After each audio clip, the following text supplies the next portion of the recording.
Bom dia! Show! Sejam todos muito bem-vindos. Bom dia a você que está nos acompanhando através do nosso canal AgroNews. Seja bem-vindo virtualmente. Uma das grandes dificuldades do agro é comunicação. Ela ocorre porque muitas vezes a gente, sim, prefere ficar lá sujando a botina do que pegar o microfone e falar. Então, parabéns a vocês que lustraram a bota hoje, subiram aqui para contar a própria história, né? Ninguém melhor do que a gente mesmo para contar a própria história. Bom, eu sou zootecnista, mas antes de ser zootecnista, sou filha de produtor rural, então não virei zootecnista por acaso, já veio de berço, né? E preciso compartilhar com vocês uma coisa que, assim, hoje eu trabalho com gestão, trabalho com consultoria, depois de quase não, né, 15 anos trabalhando em multinacional, abri minha própria empresa de consultoria. Sabe por que eu entrei na gestão? Porque eu sou filha de produtor falido. Sabe aquele ditado, pai rico, filho nobre, neto pobre? Presente, eu sou a neta pobre lá de casa. Desse jeito, e é verdade. Por quê? Eu vi muita coisa acontecer, de um grande produtor de café, leite, gado, grande mesmo, 3, 4 propriedades. Hoje meu pai tem uma fazendinha de 68 hectares, foi o que sobrou. Durante a faculdade eu não tive tempo de resgatar, eu queria aprender, saber tudo que estava dando errado. Então, sucessão familiar não existiu, foi uma confusão. Gestão do negócio, fazer as coisas da forma que o seu Antônio Marcos falou aqui, às vezes você vai muito com sentimento, não está fazendo conta, acha que está fazendo certo, e não está. E aí, como é que a coisa vai? Como é que nós vamos tocar o negócio? A hemorragia lá de casa foi estancada. Hoje, graças a Deus, são 68 hectares, porém saudáveis, meu pai vive disso. Mas quando eu entrei na faculdade, foi uma faculdade particular. No primeiro ano, no meio do primeiro ano da faculdade em diante, meu pai já estava num sufoco para bancar aquela faculdade e eu tive que me virar. Eu entrava na faculdade às 7 da manhã, saía às 7 da noite. Sabe por quê? Porque o jeito que eu encontrei foi passar nas provas de monitoria, assumi 3 monitorias. Na época, ciências do solo, anatomia e fisiologia vegetal. E aí eu tinha desconto da mensalidade. Foi assim que eu consegui me formar. Então, não é um desafio diferente do que muitos de vocês estão aí, tendo que administrar suas próprias dificuldades. Então, pessoal, me convidaram, e aqui de antemão agradeço ao professor João Costa Júnior pelo convite, pela confiança no meu trabalho, e agradeço ao Conselho Regional de Medicina Veterinária de Cuiabá e ao Sindicato Rural por ter me trazido aqui, né? Eles que viabilizaram a minha vinda para falar de vocês sobre gestão pecuária 360, né? Para uma pecuária sustentável. O que é isso? O que é a gestão 360? Nessa trajetória de quase 20 anos, o que eu percebi? Visitando fazenda atrás de fazenda, né? Que dentro das fazendas, meu problema é pasto, então eu vou chamar o especialista do pasto para me ajudar, e aquela pessoa só entendia de pasto. Mas na minha parte financeira eu também tenho dificuldade, então vinha o contador ou vinha alguém especialista naquela parte financeira para organizar a parte financeira. Então eu chamo de o especialista da especialidade, né? Cada um para resolver uma coisa específica. Qual era o problema? Eles não se integravam, eles não falavam entre si. E a gente sabe que pecuária é uma atividade o quê? Multidisciplinar. Se você mexe numa alavanca, ela vai afetar pelo menos mais 5 ou 6 coisas. E aí, se você não entende daquilo ou não sabe como aquela alavanca vai afetar o restante, e aí como é que vai ficar essa história? Quem que vai resolver meu problema? Aí que eu entro. Por isso que eu chamo de 360. É olhar o negócio de cima e saber, ok, como que nós vamos movimentar, qual alavanca nós vamos mexer, para que caminho nós vamos seguir. E aí, pessoal, seguinte, Sustentabilidade está na moda, todo mundo fala disso e concordo, a gente precisa buscar processos sustentáveis. Mas a grande base é, a palavra sustentabilidade parece que já traz na cabeça assim, um negócio meio ambiente. É o que vem lá primeiro. Mas olha o que aparece em primeiro aqui. E aí eu concordo 100% com essa figura. Quem está em primeiro? Econômico. Sabe por quê? Porque sem ele, eu não tenho social e também não tenho o ambiental. Sim, é preciso de dinheiro para que as coisas aconteçam. Como que eu vou me preocupar com o meio ambiente se eu não tenho como me sustentar? E aí vocês querem entender um pouquinho mais sobre isso? Essa é uma foto de uma família que passa fome no Brasil. Pois é. Se a gente desse um pouco mais de dinheiro para esse pessoal, ajudava? Ajudava. Antes disso, eles precisam de quê? Comida. Quem faz a comida? O produtor. Agora eu vou muito mais além. Eu vou comparar uma família que passa fome no Brasil com alguém que passa fome na África. Essa foto é chocante. Está vendo esse urubu?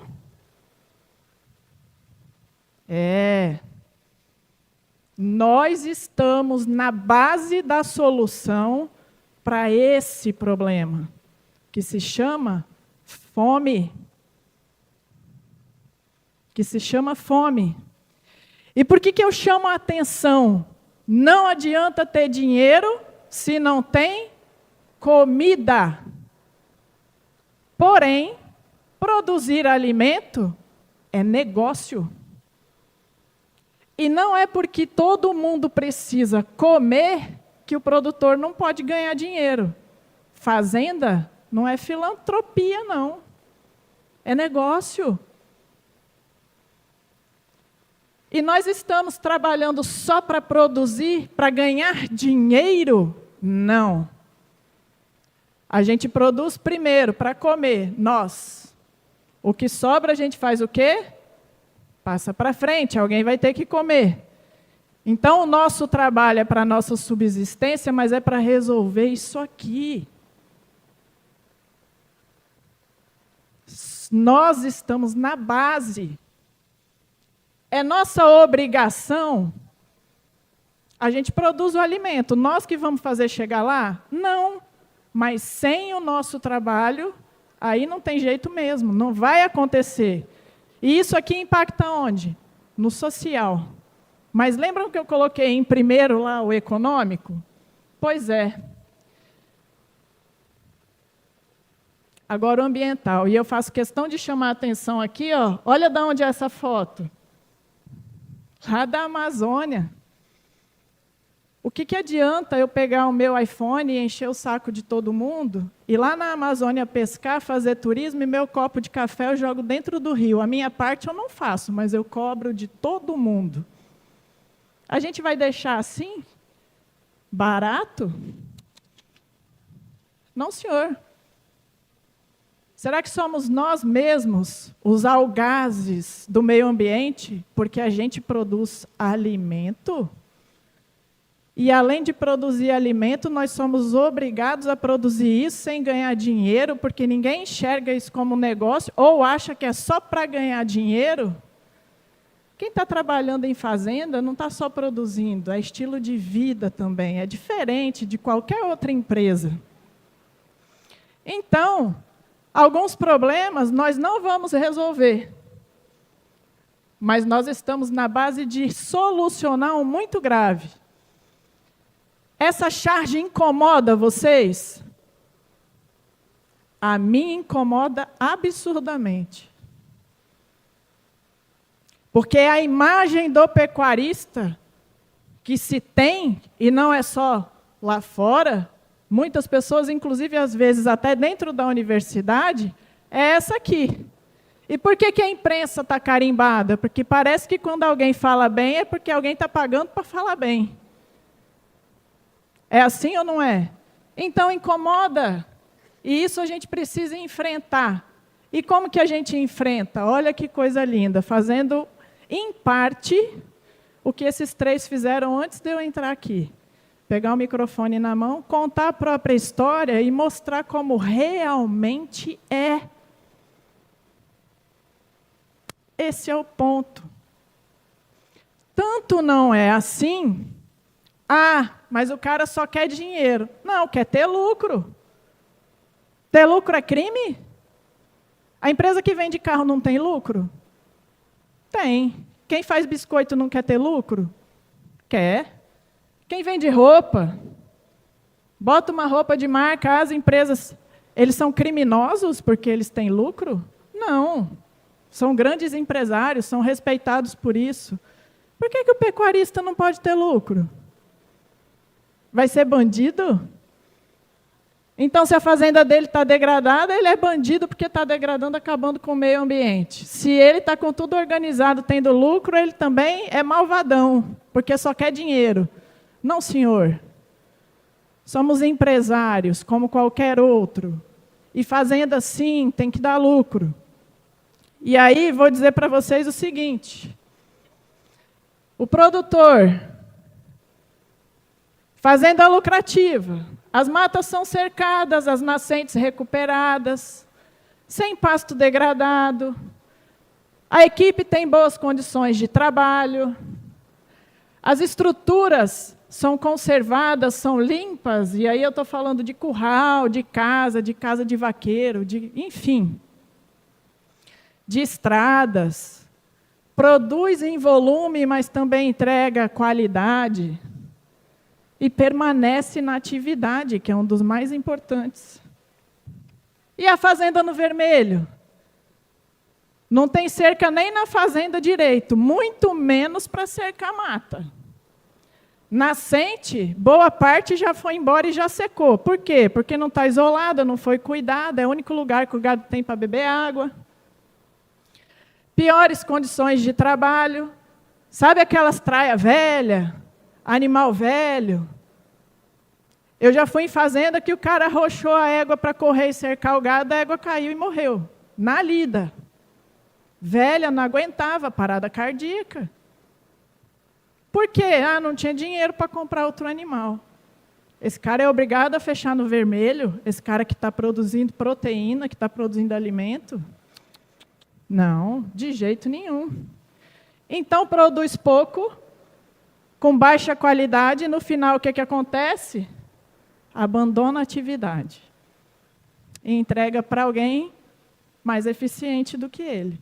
Eu não posso criminalizar nenhum dos dois. Eu preciso entender o que é necessário fazer para que os dois cresçam de forma sustentável. E para a sustentabilidade é necessário um tripé, que é trazer o econômico, que possibilita o social. E se possibilita o social, essas pessoas melhoram um pouco de vida, eu não vou querer ter o lixo aqui do meu lado. Agora, eu não estou pensando só em comer igual aquele menininho lá da África. Ele faz as necessidades dele ali mesmo, ele não tem força para nada, ele vai ficar preocupado se vai poluir o meio ambiente ou não? Não tem como, ele quer comer. Se chega a comida para ele ali, e ele estabelece uma base de saúde, aí sim ele já vai pensar em se vestir melhor, em ter uma fossa séptica na casa dele. Olha como que isso impacta, é uma consequência de um bom fator econômico. Aonde que está errado? Quem tem uma condição econômica, jogar o lixo ali. Pega na gente, não pega? Porque às vezes a gente mesmo não faz a nossa parte. E aí apontar para o outro é muito fácil. Como é que é a fazenda no vermelho? Não vai dar o play aqui. Se alguém puder dar o play no vídeo para mim, porque aqui não foi. Ó, que legal. Que pastão, hein? O gado desse cara é ruim? Não é, olha lá. Vou conseguem ver a fazenda do lado. Degradado, gado magro. Como é que uma vacada dessa produz? Eu sei que isso choca, porque você imagina, aqui no Mato Grosso não tem essas coisas, né? Pois é. Essa é a mesma fazenda, ó. Seca, caindo, não tem pasto, gado magro. Ó, bezerrinho nascendo fraco demais, porque a mãe passa fome. Então, aqueles ratinhos que ainda conseguem sobreviver, alguns aí vaca aborta e aquela coisa. Por quê? Porque o cara está sem condição de fazer a coisa da forma que deve. E como que é a fazenda que fecha no azul? Dá o play aí para mim, por favor. Olha que diferença. Ah, mas é cerca de arame farpado, Renato. Ninguém faz isso mais. Mas tem cerca. A questão às vezes é ter. Tecnologia tem várias. O que usar, como usar e quando usar é que vai fazer a diferença. Agora eu vou contar uma coisa para vocês. Olha que bezerro lindo. Olha a vaca atrás dele. E se eu contar para vocês e disser que essa é a mesma fazenda, porém em momentos diferentes? Como é que aquele cara saiu daquela situação e chegou nessa aqui? Ah, agora que nós vamos começar a falar de gestão. Falamos de sustentabilidade. Como que ele saiu? Ah, ele foi no banco, pegou dinheiro, investiu, ou veio um louco, deu dinheiro para ele? Não, senhor. Ele deu o passo que a perna dele conseguia dar. E como ele chegou nisso aqui, nós vamos falar. O nome dessa fazenda é Fazenda Gostoso. Todo mundo ri desse nome e fala assim, quem que é o gostoso dessa fazenda? Renato, é o rio que passa no fundo da fazenda, viu, gente? É uma fazenda de cria. E aí, olha o histórico dessa fazenda. Uma coisa que eu gosto muito de fazer, assim, apesar de eu ler um monte de trabalho e uso essa base científica para o que eu faço no dia a dia, o que eu coloco em palestra é fazenda real do meu dia a dia, do que eu trabalho, que é o que interessa. É onde toda a tecnologia e conhecimento está aplicado. Sabe por quê? Porque planilha aceita tudo, mas o campo não. Quando você chega no curral, meu irmão, e no pasto, vai fazer o animal comer aquilo que tem que comer na hora que tem que comer. Não é fácil. Tá? Então, o que eu trouxe aqui foram 2 exemplos de fazendas reais. E a gente vai conversar sobre eles. Essa fazenda que vocês viram aí, degradada, com aquele gado magro, era a situação dela na estação 17 e 18.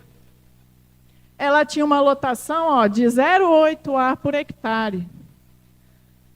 40% do rebanho era vaca.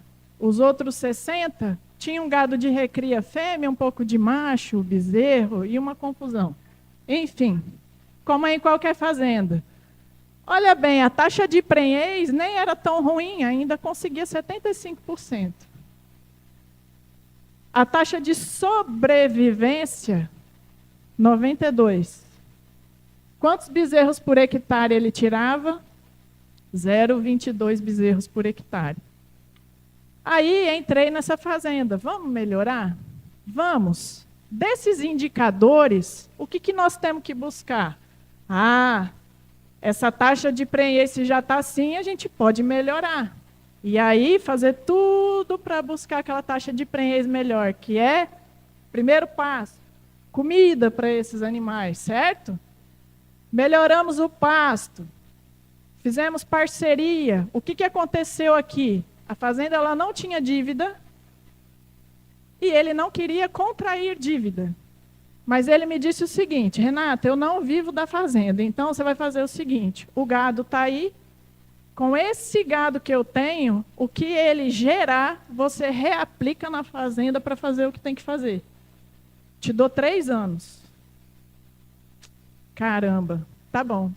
Então, o gado era bagunçado. Primeira coisa que eu fiz, entrei no gado, separei tudo, apartei bezerrada, vendi bezerro de 5 ponto alguma coisa, que já estava na idade de desmame, só não tinha peso.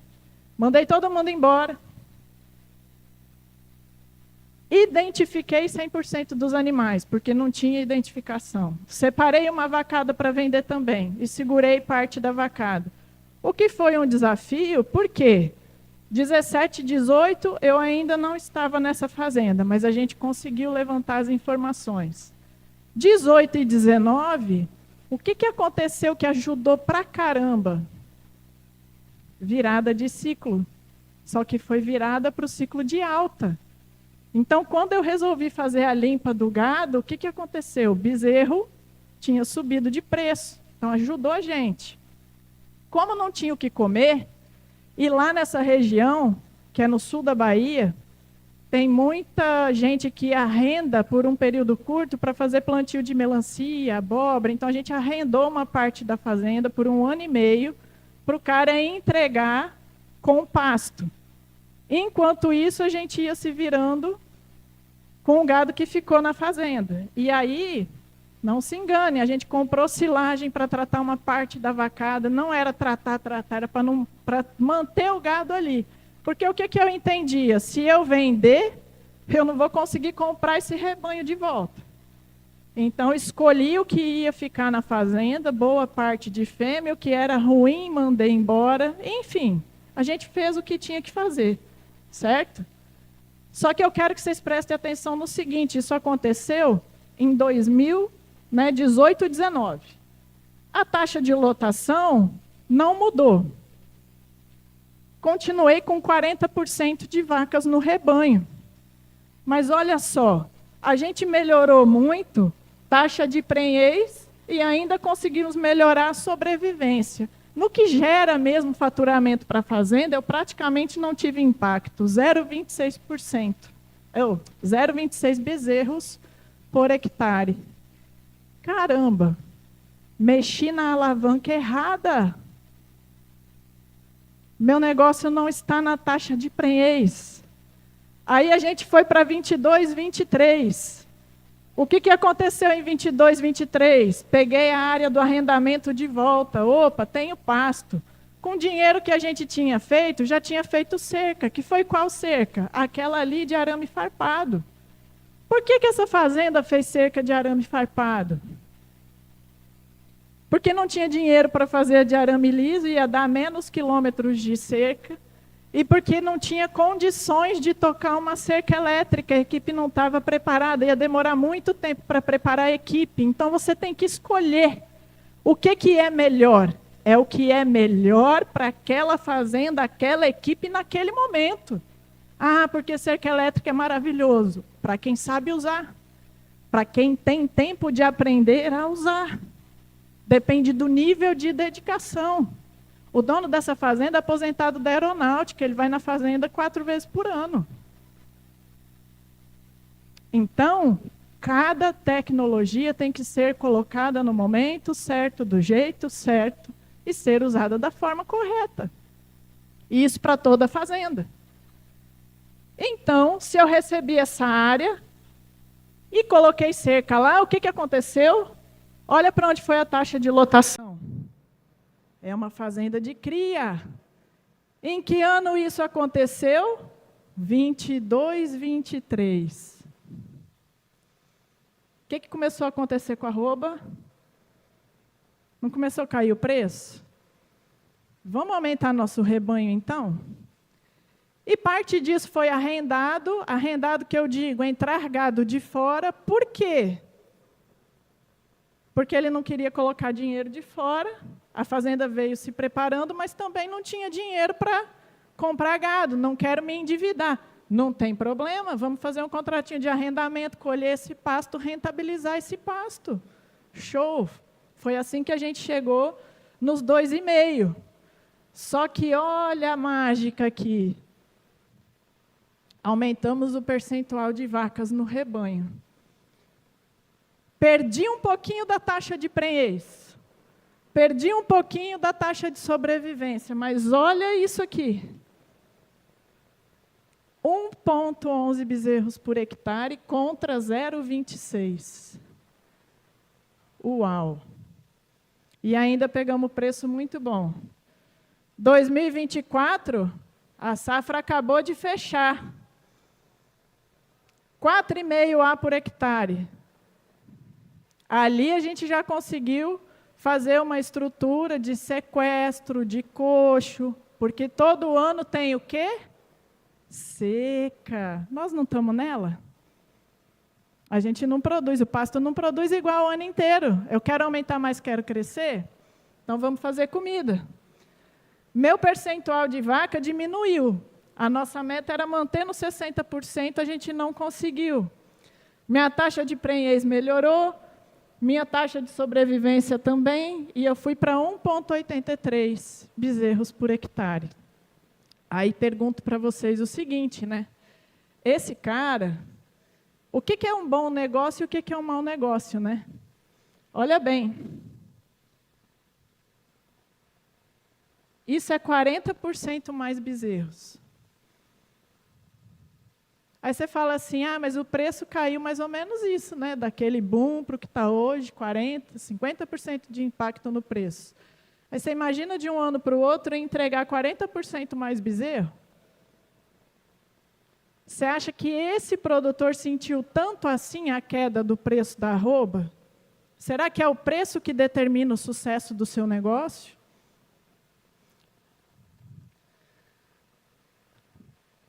Olha o custo de produção do bezerro. Em 17, 18, ele estava ferrado, fechando num prejuízo violento, porque, na época, se eu não me recordo, né, uma vaca gorda era 130, 140 reais. Ele estava produzindo o bezerro a 2.200. Pois é. Depois foi para 1.800, melhorou um pouquinho. 22, 23, quando o ciclo começou a virar para baixo, olha o que aconteceu com ele. R$900 o custo de produção. O que salvou ele aqui? O ciclo. Foi sorte? Ele simplesmente começou a mexer nas alavancas no momento correto. Isso sim pode ter sido sorte. Mas ele fez o que precisava ser feito dentro da fazenda. Qual foi o impacto na margem dele? É fazenda de cria. E aí eu saio e muita gente fala assim, cria não dá dinheiro. Dá sim. A fazenda dele de 2018 não dava. A de 2024 dá. Agora, olha o lapso de tempo. De quantos anos a gente está falando? É fácil? Não. Mas a gente tem que acordar todo dia com muita vontade de fazer a coisa certa. Por quê? Porque o resultado vem. O que dá mais de R$2.000 por hectare hoje? E agora numa estrutura que ele tem mais facilidade de movimentar as alavancas. E aí vou dizer para vocês, de lá até aqui, sabe quantas vezes ele trocou de vaqueiro na fazenda? Ixi!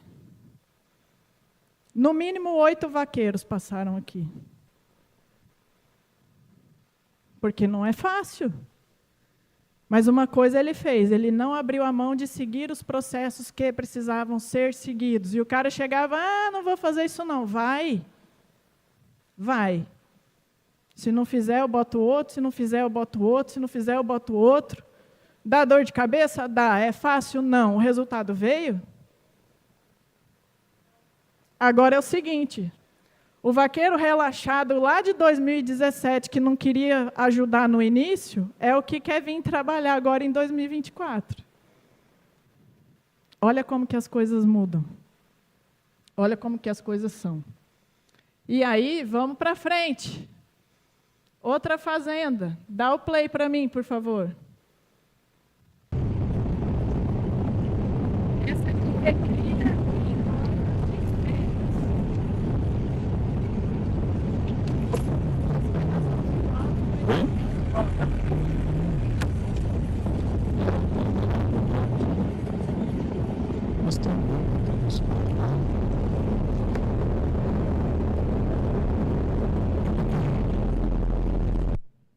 às vezes a gente não faz as coisas pensando em vir para um lugar desse e mostrar. Mas o que ele fala nesse áudio? Eles estão andando, olhando o gado, e aí um fala assim, o pasto está fraco. Aí o outro fala assim, mas o gado, elas estão bonitinhas, né? O gado está bem. Sempre buscando quem? A zona de conforto, né? Fala assim, nossa, meu gado, pelo menos o gado está bem, né? Dá o play de novo para mim, por favor. Essa aqui é a mesma fazenda, tá? Dá uma paz no coração quando a gente vê uma imagem dessa aqui, não dá?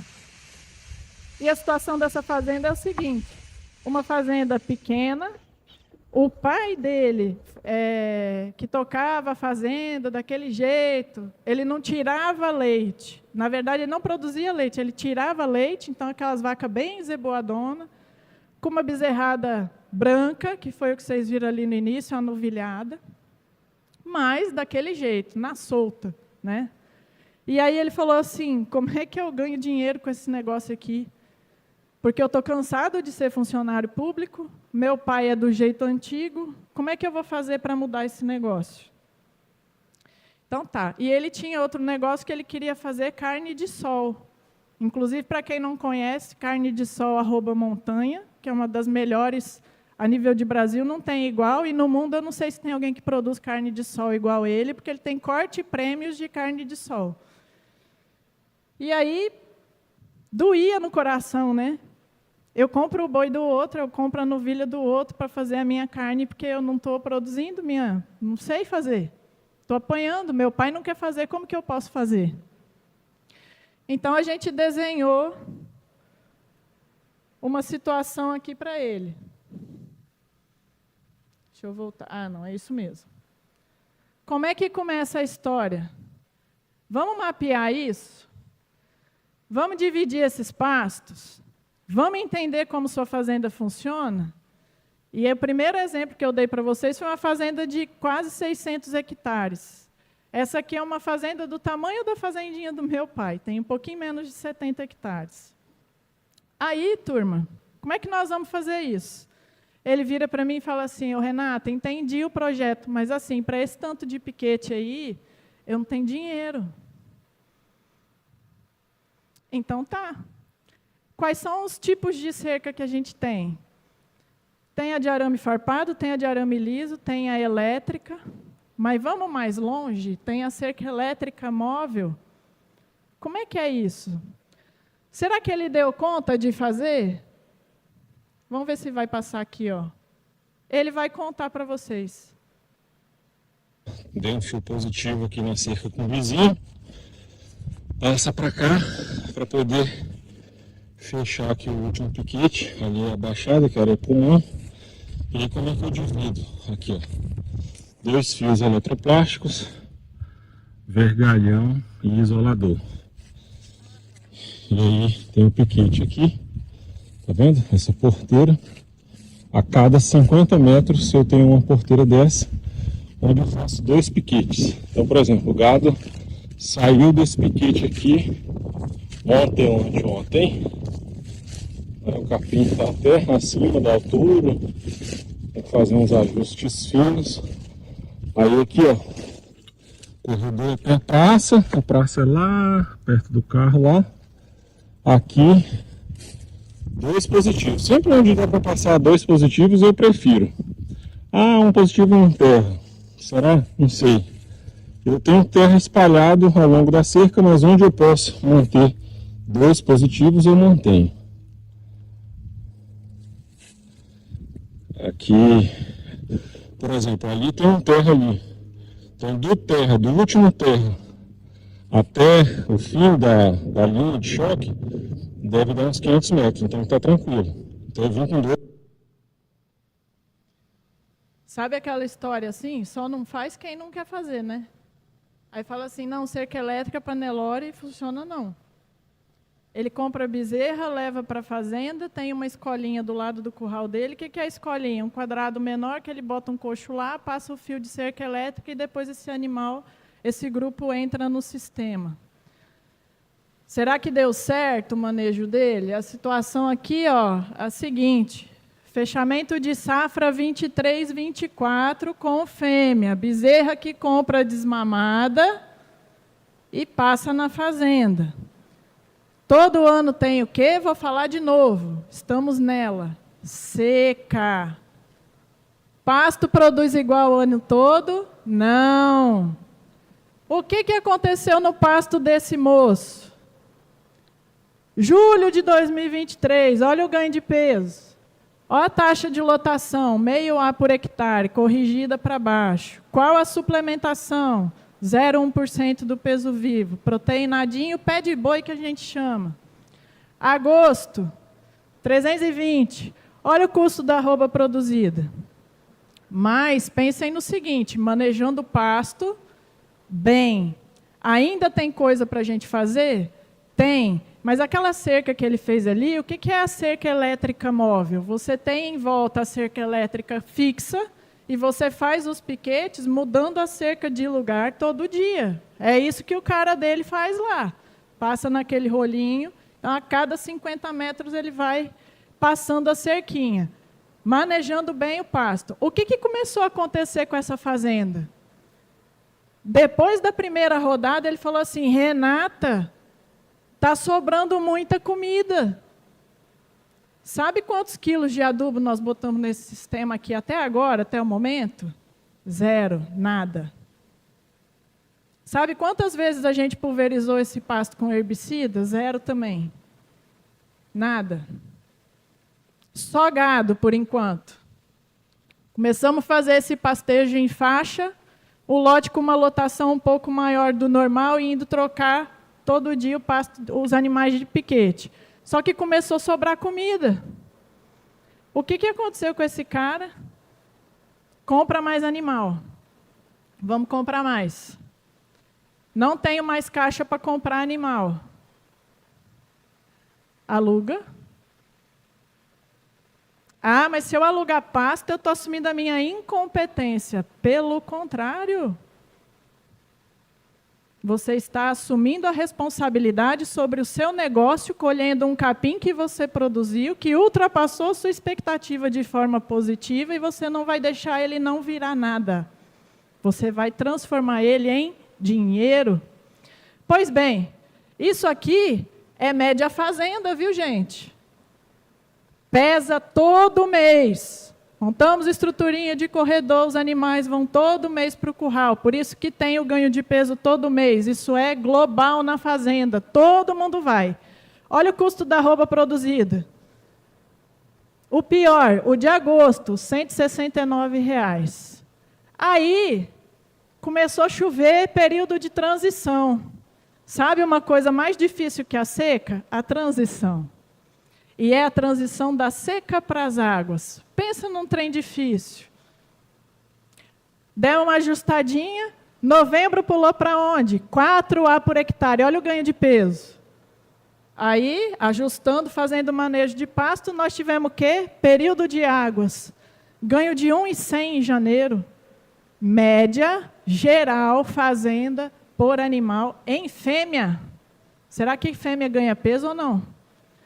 Você já imaginou, se fosse macho nesse sistema, será que dá para fazer ou não?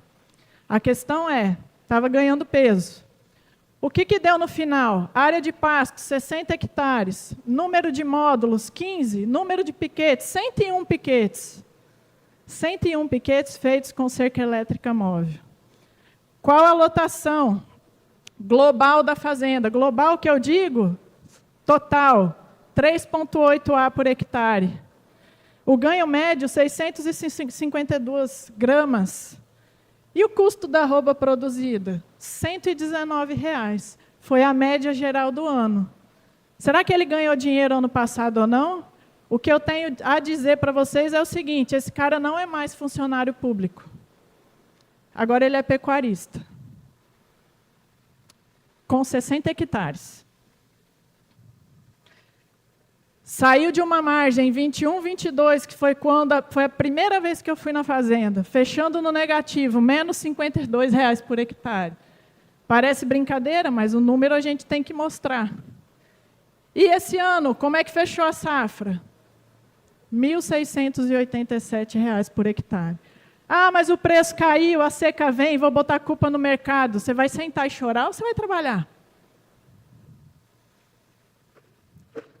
Então, digo para vocês o seguinte, 3 palavras. Fácil, difícil e simples. Assim, ó, fácil, gente, nunca vai ser, nada vai ser. Difícil é para quem ainda não começou. E simples é para quem repete todo dia. Depois que você começa a repetir todo dia, não vai ficar fácil, mas vai ser bem mais simples e você vai conseguir fazer. E aí, vou ainda mais longe. Não pare até se orgulhar. Essa é uma frase que eu carrego para mim. Eu fiz uma camisa escrito isso.